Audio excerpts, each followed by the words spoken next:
Bonjour tout le monde, je suis Issa Zaroni, je serai votre host pour ce tuto de la série basique des séries des tutoriels sur GFXtend. Alors ici, on est encore en train de comprendre quelques définitions de base avant de commencer le traitement des images et les définitions qu'on va traiter dans ce deuxième tuto, c'est la définition des pixels et celle de la résolution. On entend souvent ces deux termes, mais est-ce qu'on sait vraiment qu'est-ce que ça veut dire? C'est ce qu'on va essayer de découvrir dans ce tuto.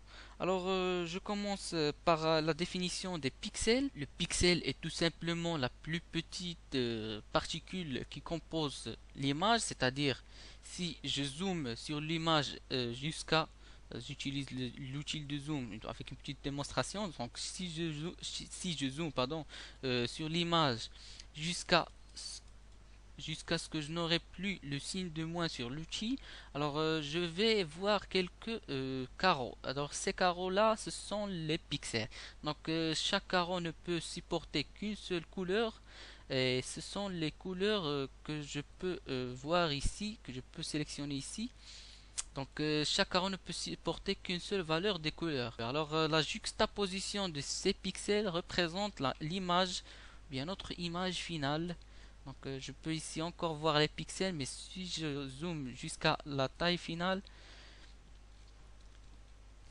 je ne vois plus les pixels. Donc les pixels, c'est ça la définition, c'est assez simple à comprendre, mais aussi c'est très important de le savoir. Donc comme ça, je passe maintenant au deuxième terme qui est la résolution de l'image. Je pense que l'idée que vous avez en tête, c'est que la résolution a une relation avec la qualité de l'image. Et je vais vous dire que c'est juste, mais c'est quoi exactement cette relation? C'est ce qu'on va voir. Alors, chaque image a une résolution qui la caractérise. Si je vais ici sur image, la taille de l'image, je vais voir quelques paramètres qui caractérisent l'image. Donc, parmi ces paramètres, il y a la résolution. Donc, je vais tout d'abord commencer par qu'est-ce qui se passe ici, c'est quoi ces paramètres ici. Donc, il y a deux types de dimensions pour une image sur Photoshop.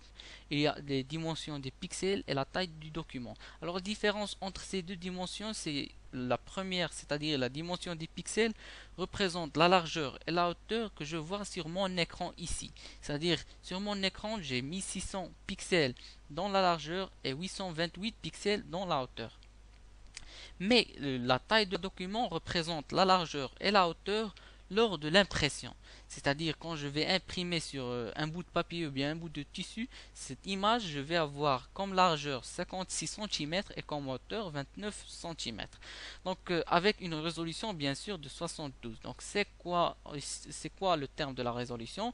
C'est-à-dire qu'on a 72 pixels par pouce. Ou bien si le pixel par pouce c'est l'unité de la résolution, donc je peux changer ce paramètre-là vers pixels pour centimètre pour comprendre mieux avec le système métrique.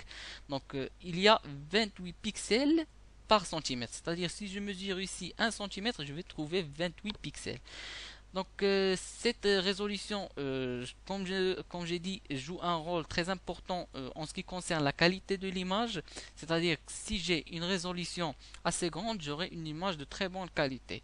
Donc ici, si je veux changer cette résolution pour avoir une bonne qualité, il suffit de changer la résolution, mais garder la même taille sur mon écran, c'est-à-dire seulement la taille du document de l'impression qui va changer.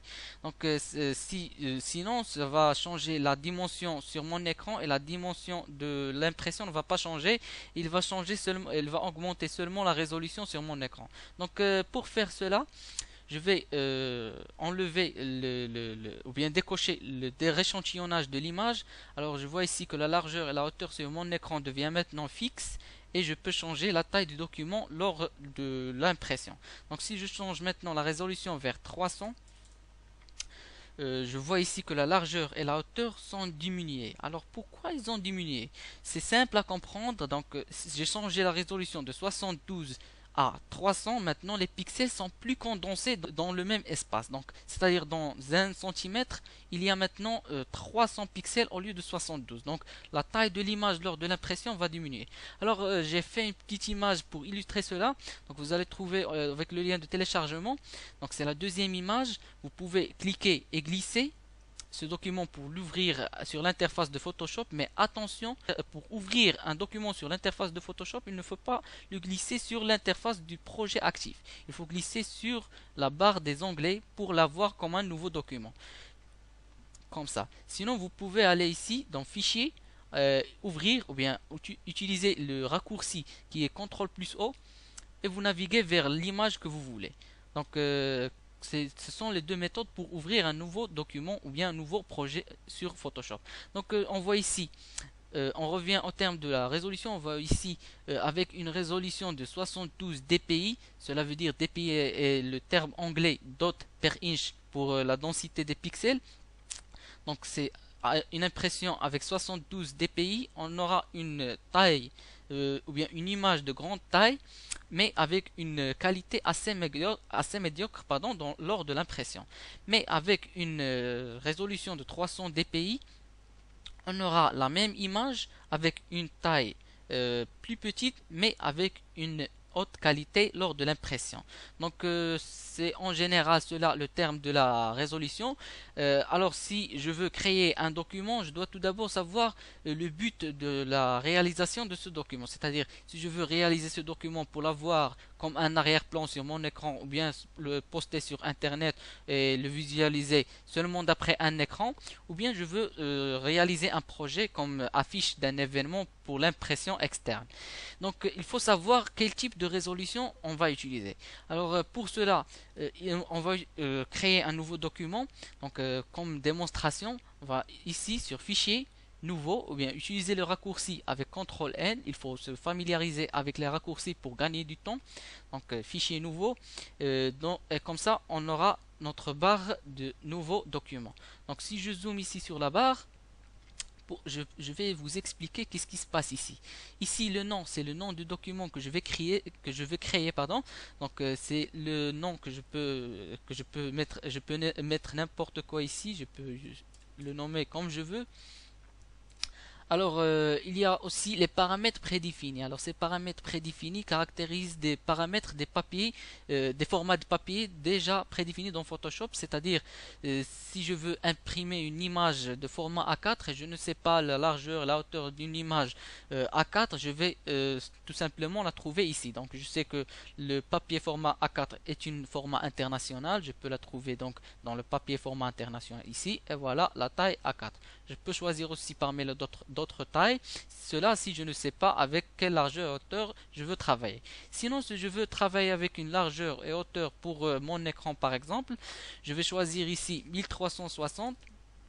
Pardon, je dois tout d'abord sélectionner les pixels parce que l'écran affiche des pixels. Pour mon écran, j'ai une largeur de 1360 et une hauteur de 768. Donc ces paramètres diffère d'un utilisateur à un autre. Vous pouvez vérifier votre dimension, les dimensions de votre écran. Et ensuite, il y a la résolution. Donc, la résolution optimale, si je veux réaliser un projet pour le visualiser seulement d'après mon écran, je vous conseille d'utiliser 72. Comme ça, j'aurai une bonne image, une image de bonne qualité avec une taille d'image faible. Donc comme ça j'économise sur mon disque dur aussi. Donc sinon, si je m'en fous de la taille de l'image, je peux choisir 300 et ensuite je peux la diminuer comme je veux. Donc mon conseil est le suivant, c'est ne pas dépasser la limite de 300 comme une borne supérieure et ne pas diminuer sous 72, c'est-à-dire 72 est la borne inférieure de la résolution. Donc en général, si vous ne savez pas laquelle choisir, je vous conseille donc de choisir une moyenne entre les deux, c'est 150, et comme ça vous aurez une très bonne qualité pour votre écran et aussi une bonne qualité pour l'impression externe. Donc après il y a les modes de couleur, je vais parler des modes de couleur dans les prochains tutos, donc sans tarder.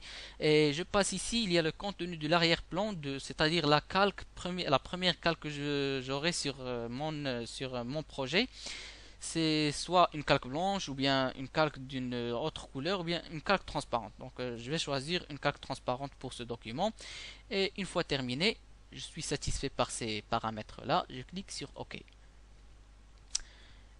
Et comme ça, j'ai le document, mon nouveau document créé. Donc ici je vois des carreaux, des petits carreaux blancs et gris. Ces carreaux caractérisent la transparence de l'image, c'est-à-dire que j'ai ici une image complètement transparente. Donc c'est tout pour le tuto d'aujourd'hui. On va voir dans le tutoriel prochain quelques effets ou bien quelques paramètres d'un projet de base. On va faire enfin notre première réalisation. Donc je vous donne rendez-vous dans le troisième tuto de cette série. À bientôt.